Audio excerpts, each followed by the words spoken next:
ఓం శ్రీ గురుభ్యో నమ. ఓం ఆదిత్యాయ విద్మహే సహస్రకిరణాయ ధీమహే తన్నో సూర్య ప్రచోదయాత్. సింహ సంక్రమణ కాలం. సూర్య భగవానుడు సంవత్సరం తర్వాత తన సొంత రాశి అయిన సింహరాశిలో ప్రవేశంతో సింహ సంక్రమణం అనేది ప్రారంభమవుతుంది. ఆగస్టు 16వ తారీఖున నుండి సెప్టెంబర్ 16వ తారీఖు వరకు కూడా సూర్యభగవానుడు సింహరాశిలో ఉండటం వల్ల ద్వాదశ రాశుల వాళ్ళకి ఏ విధంగా ఫలితం ఉండబోతుంది. ఆగస్టు 16వ తారీఖు శుక్రవారం రాత్రి 7:44 నుండి మఖా నక్షత్రం ప్రథమ పాదంలో సూర్యభగవానుడు ప్రవేశంతో సింహ సంక్రమణం ప్రారంభమవుతుంది. మళ్ళీ తిరిగి సెప్టెంబర్ 16వ తారీఖు సోమవారం రాత్రి 7:42 ఉత్తరా నక్షత్ర రెండో పాద ప్రవేశంతో సింహ సంక్రమణం అనేది పూర్తి అవుతుంది. అంటే ఆగస్టు 16వ తారీఖు నుంచి సెప్టెంబర్ 16వ తారీఖు వరకు కూడా సూర్య భగవానుడు సింహరాశిలో సంచారం చేస్తుంటాడు. సహజంగా సూర్య భగవానుడు 3, 6, 10, 11 స్థానాలు సుఫలితాన్ని ఇస్తాడని శాస్త్రం చెప్పబడింది. అంటే షట్ 3 దశస్థో భాను అంటారు. అంటే 3, 6, 10, 11 స్థానాలు సుఫలితాన్ని ఇస్తాడు. సూర్యభగవానుడు రాజకీయము, కీర్తి, కోపము, ఆవేశము, ఆరోగ్యము, ఉద్యోగము, నేత్ర సంబంధమైన వ్యాధులు, పితృకారకుడు సూర్యభగవానుడు, శరీర సౌఖ్యము, శిరోవ్యాధులు, ఉష్ణము, మనోవిచారము, రాజభయము, అదృష్టము, అపజయాలన్నింటినీ కూడా కలగచేసేవాడే సూర్యుడు. అంటే మెడికల్ సంబంధించిన విషయాల్లో కానీ, ఆరోగ్య విషయంలో కానీ, ప్రమాదాలు కానీ ఇవన్నీ కూడా తెలియచేసేవాడు గ్రహము. గ్రహాలకు రారాజు సూర్యభగవానుడు. అంటే అదృష్టాన్ని తీసుకొచ్చే గ్రహం కూడా సూర్యభగవానుడే. అందువల్లే పాత రోజుల్లో మన అస్తాముద్రికం చూసేటప్పుడు సన్లైన్ ఉంది అని ఆలోచన చేస్తుంది. అంటే సూర్యరేఖ అదృష్టాన్ని ఇచ్చేవాడు ఎవరు అంటే సూర్యుడు. అంటే ఉద్యోగ భద్రత, నిరుద్యోగులకు ఉద్యోగాలు రావటం ఇవన్నీ కూడా మనకు సూర్యభగవానుడు వల్లనే అవుతుంది. ఈ సూర్యభగవానుడు అన్ని రాశులకు ఏ విధంగా ఉందో ఒక్కసారి మనం పరిశీలన చేద్దాం.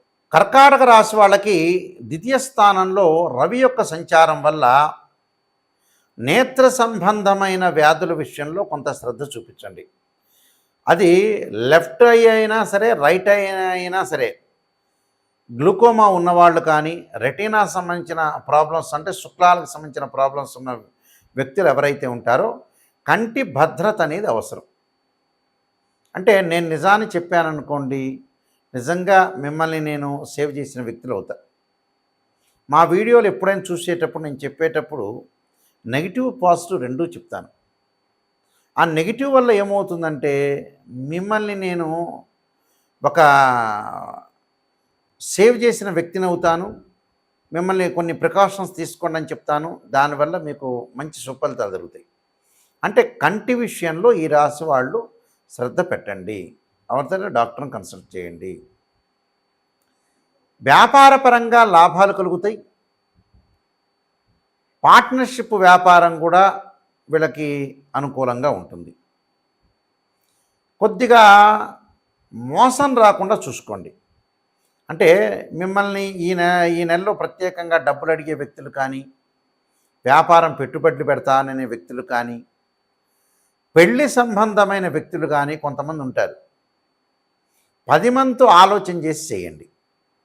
ఆకస్మికంగా ధనలాభం రావటం, ధనాన్ని విచ్చలవిడిగా ఖర్చు చేయొద్దండి. వివాహాది సంబంధాలు కలిసే అవకాశం. అంటే ఏదైతే స్త్రీ పురుషులు ఎవరైతే ఉంటారో వివాహ సంబంధాలు చూస్తుంటారు. మంచి సుసంపన్నమైన కుటుంబం నుంచి ఉన్న అబ్బాయి కానీ, అమ్మాయి కానీ, మంచి ప్రవర్తన కలిగిన అబ్బాయి కానీ, అమ్మాయి కానీ వస్తారు మీకు. అంటే వివాహ ప్రయత్నాలు చేసుకోవచ్చు. అనుకున్న పనులన్నీ కూడా అమలు జరగటం, ఏదైతే మనం అనుకుంటామో ఆ పని మనం జరగాలి ఈ నెలలో అని భావిస్తుంటాం. ఆ పనులన్నీ కూడా చక్కగా జరుగుతుంటాయి. చేసిన ఏదైతే మనం చేతి వృత్తుల వాళ్ళు ఉంటారు వాళ్ళకు కూడా లాభాలు. కానీ కొంతమంది ద్వారా వీళ్ళకి మనస్తాపం కలుగుతుంటుంది. మనస్తాపం కలగగానే అదంతా సైకలాజికల్గా మనం పెట్టుకొని అనవసరంగా వాళ్ళ గురించి మనం ఆలోచన చేసి ఉన్న పనిని ఎప్పుడు కూడా చెడగొట్టుకోవద్దండి. కొన్ని పనులు కొంతమంది అంటూ ఉంటారు జీవితంలో. మనం పుట్టినప్పటి నుంచి మరణించే వరకు కూడా ఏదో మనిషి తిడుతూ ఉంటాడు, ఏదో వ్యక్తి ద్వారా మనం బాధపడుతూ ఉంటాం. అవన్నీ లిమిట్ వదిలేసేయండి. ఉద్యోగులకి ప్రమోషన్ రావటం, వ్యాపారంలో కొంత లాభాలు రావటం, మనస్తాపం ఒకటి. నిరుద్యోగులకి కూడా వాళ్ళకి మంచి ఉద్యోగాలు వస్తాయి. అంటే వాళ్ళు ఆశించినంత ఉద్యోగం రాదు, కానీ ఏదో రకమైన ఉద్యోగం అయితే వస్తుంది. నిలకడ లేని స్వభావంగా ఉండకూడదు. అంటే ఉద్యోగంలో కొత్తగా చేరిన వ్యక్తులు కూడా నిలకడ లేకపోవటం జరుగుతుంటుంది. అంటే మానసికంగా అసంతృప్తి కాదు, మనం సంతృప్తి చేసుకోవాలి. మన జీవితానికి ఏమిటంటే ఇదే జీవితంలో మన కిందవాడిని చూసి నేర్చుకోవాలి. పైవాడిని మనం స్టేజ్లో పోటీ పడవచ్చు, తప్పు లేదు, కానీ అదే జీవితం అనుకోకూడదు.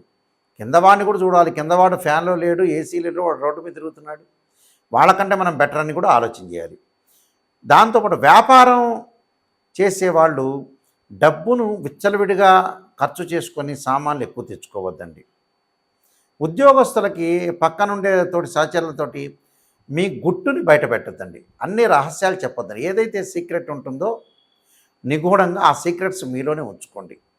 అందరికి కూడా చెప్పకూడదు. పనుల్లో కొంత ఆలస్యం జరుగుతుంటుంది. ఆలస్యం జరిగినంత మాత్రాన ఏదో నాకు జరగదని అనుకోవద్దండి. ఆలస్యం జరిగినా కూడా మీకు జరుగుతుంది. అది అవసరాల నిమిత్తం కూడా డబ్బులు బాగా సంపాదించగలుగుతారు. అన్ని మంచి పనులు చేసే అవకాశాలు ఎక్కువ ఉంటాయి. కానీ ధనం విషయంలో మటుకు ఏది పడితే అది కొనొద్దండి. వివాహ శుభ కార్యక్రమాల్లో పాల్గొనే అవకాశాలు, ధార్మిక కార్యక్రమాల్లో పాల్గొంటారు. తరచూ ప్రయాణాలు చేస్తుంటారు. ప్రయాణాల్లో కూడా ప్రముఖ వ్యక్తుల యొక్క కలయిక కూడా బాగా ఎక్కువ ఉంటుంది. దానివల్ల కూడా వాళ్ళకు ఉద్యోగం బాగుంటుంది. వ్యాపారంలో వాళ్ళకి సపోర్ట్ చేస్తుంటారు. ఆ సపోర్ట్ చేయటమే కాదు, అనుకున్న పనులన్నీ కూడా అమలు జరుగుతూ ఉంటాయి. కొద్దిగా జాప్యం జరుగుతుంది, కానీ అనుకున్న పనులన్నీ కూడా అవకాశం అనేది ఒకటి ఉంటుంది. భార్యాభర్తల మధ్యలో కొంత కోపం, ఉద్రేకం తగ్గించుకోండి. అంటే ఏదో బయట విషయాలు, కొన్ని రకరకాల విషయాలు ఉంటాయి పర్సనల్గా ఫ్యామిలీకి సంబంధించిన ప్రాబ్లమ్స్లో. మనం అన్నీ భూతద్దం వేసి చూడకూడదు. భూతమద్దం చూస్తే కూడా మనకి ఇబ్బంది కలుగుతుంది. ఎందుకు అంత చూడటం ఎందుకు? ప్రతిదాన్ని కూడా మనం ప్రతిదీ కూడా భూతద్దం వేసి చూడకూడదు. భార్యాభర్తల మధ్యలో డిస్ప్యూట్స్ ఉంటాయి, కలహాలు ఉంటాయి, రకరకాలు ఉంటాయి. ప్రధానంగా కలహం లేని మనిషి లేడు. ఆ కలహాలు తగ్గించుకొని ఎవరే మాట అన్నారో నిజాన్ని, అనుమానాన్ని తగ్గించుకోండి. అనుమానం పెనుభూతం అంటారు. అనుమానం తగ్గించుకోండి. అంటే స్త్రీలకు కూడా స్త్రీలతోటి కొంత కలతలు వచ్చే అవకాశం అనేది ఒకటి ఉంటుంది. కలతలు రాకుండా కాపాడుకోండి. మనం కలతలు వస్తాయి కదా అని అందరితోటి కూడా మాట్లాడకుండా ఉండకూడదు. మాట్లాడాలి, కానీ వాళ్ళ విషయాన్ని కూడా మనం గమనించి, వాళ్ళ విషయాన్ని కూడా మనం సపోర్ట్ చేసి ముందుకు వెళ్తే, లౌకిక భావంతో వెళ్తే గొడవలు జరగవు. అదే లౌకికమే మనం ప్రాధాన్యత సంతరించుకుంది. కాబట్టి సూర్యభగవానుడు అనే గ్రహం మధ్యరకంగా మాత్రమే ఉంటుంది. కాబట్టి రవి సంచారం అనేది ద్వితీయంలో మధ్యరకమైన మిశ్రమైన ఫలితాన్ని ఇచ్చే అవకాశం అనేది ఒకటి ఉంటుంది. కాబట్టి నేను చెప్పిన పరిహారాలు చేయండి, మీకు మంచి జరుగుతుంది. ఈ రాశివారు ముఖ్యంగా ప్రధానంగా మనకి ఈ నెలలో 4 ఆదివారాలు వస్తాయి. సూర్యభగవానుడి యొక్క అనుగ్రహాన్ని మనం పొందాలంటే శ్రీ ఆదిత్య స్తోత్ర పారాయణం చేయాలి. అంటే ఆదిత్య హృదయ స్తోత్ర పారాయణం చేయటం చాలా మంచిది. ఇది మొదటి ఆదివారం రోజు చేయాలి. సూర్యుడు ఉదయించిన తర్వాతే చేయాలి. చాలామంది కూడా ప్రాతకాలం చేస్తూ ఉంటారు. అంటే బ్రాహ్మీ ముహూర్తంలో కానీ సాయంకాలం వేళ కానీ చేస్తుంటారు. అలా చేయకూడదు. ఆదిత్య హృదయ స్తోత్ర పారాయణాన్ని ఇప్పుడు కూడా సూర్యుడు ఉదయించిన తర్వాత, సూర్యుడు అప్పుడు లేలేత కిరణాలతో ఉంటాడు కాబట్టి సూర్యుడికి అర్ఘ్యం విడవటం కానీ, అలానే ఆదిత్య స్తోత్ర పారాయణం చేయడం చాలా మంచిది. ఈ రాశి వాళ్ళు మొట్టమొదటి వారంలో ఆదివారం రోజున ఈ స్తోత్ర పారాయణం చేయాలి. రెండో ఆదివారం చక్కగా ఏం చేయాలి అని అంటే సూర్య గాయత్రి మంత్రాన్ని చదువుకోవాలి.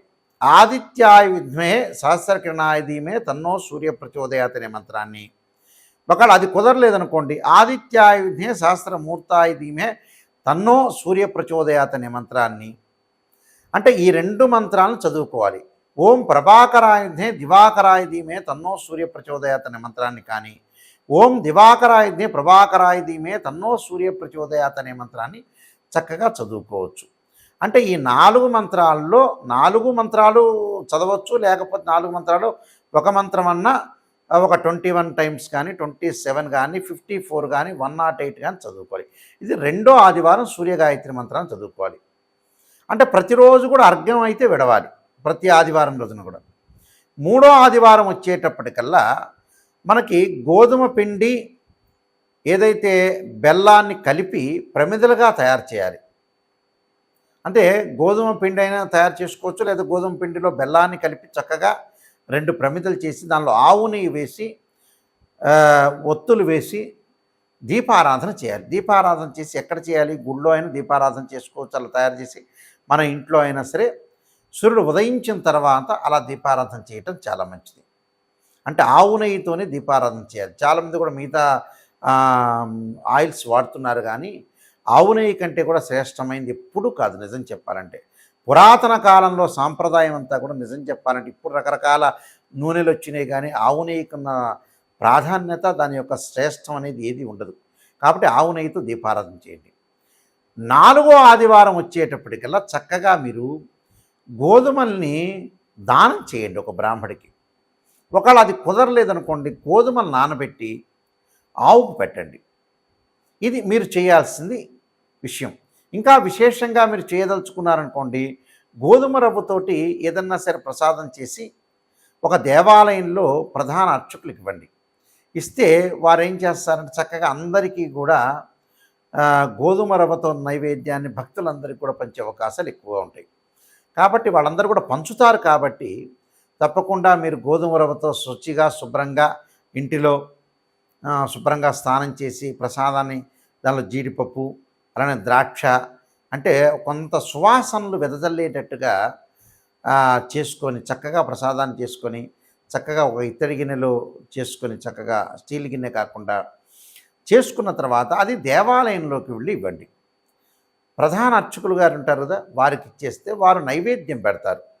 అది వెంకటేశ్వర స్వామి దేవాలయంలో అయినా, శివాలయంలో అయినా, ఆంజనేయ స్వామి దేవాలయం, ఎక్కడైనా సరే, అమ్మవారి టెంపుల్లో అయినా సరే, గణపతి దేవాలయంలో అయినా సరే, ఇలా పెట్టిన తర్వాత వాళ్ళు ఏదైతే ధూపదీప నైవేద్యాలు చేసేటప్పుడు చక్కగా ప్రసాదం పెట్టిన తర్వాత అక్కడ ఆయన హారతి ఇచ్చిన తర్వాత ఆ ప్రసాదాన్ని అందరికి కూడా వితరణ చేస్తుంటారు, అందరికి కూడా పంచిపెడుతుంటారు.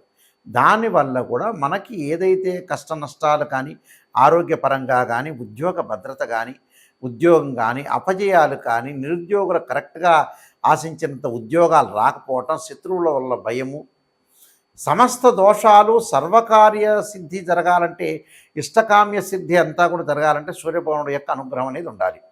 కాబట్టి ఇవన్నీ కూడా నేను చెప్పిన పరిహారం అనేది చేయండి. సూర్యుడి యొక్క అనుకూలత అనేది బాగా ఉంటుంది. మీరు అపజయం లేకుండా జీవితంలో భగవంతుడి యొక్క, అంటే సూర్యనారాయణ స్వామి యొక్క అనుగ్రహం అనేది ప్రసాదం. అంటే ఏదైతే మనకి వారి యొక్క అనుగ్రహం సాధించాలంటే ఏమిటి? కొన్ని పరిహారాలు చేసుకోవాలి. ఆ పరిహారం చేసుకోవటం వల్ల మనకి మంచి జరిగే అవకాశం ఖచ్చితంగా ఉంటుంది.